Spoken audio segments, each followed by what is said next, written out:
গ্রাম বাংলার ঐতিহ্যবাহী চড়ক দেখতে চলে গেছিলাম ভাতজাংলা মারকারি মাঠে। এটা কৃষ্ণনগর থেকে মাদারসাটের দিকে যেতে উল্টো দিকের রাস্তায় পড়ে। কর্তাগিন্নি পৌঁছে গেছিলাম তখন বিকাল 5:30 মতো বাজে। কৃষ্ণনগর সবচেয়ে বড় চড়ক মেলা বোধহয় এখানেই হয় যতদূর জানি, কারণ আমরা 5 বছর ধরেই এখানে আসছি। প্রচুর লোক বর্ষি গেথে চড়ক ঘোরে। এখানে কয়েকজন মহিলাও প্রতি বছর চড়কের বর্ষি গেথে চড়ক ঘোরে। এরপর দেখো পরপর এই নাচগুলো দেখতে পেলাম, বেশ ভালো লাগছিল। আর আবারও হরগৌরী রাধাকৃষ্ণ সেজে খুব সুন্দর নাচ গান হচ্ছিল।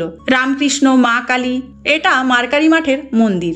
দেখো সন্ন্যাসীরা মিলে প্রথম সন্ন্যাসীকে পিঠে বর্ষি গেতে নাচতে নাচতে চড়ক গাছের কাছে নিয়ে যাচ্ছে। প্রথমজন চড়ক গাছে ঘুরছে, কোলে ছোট বাচ্চা রয়েছে।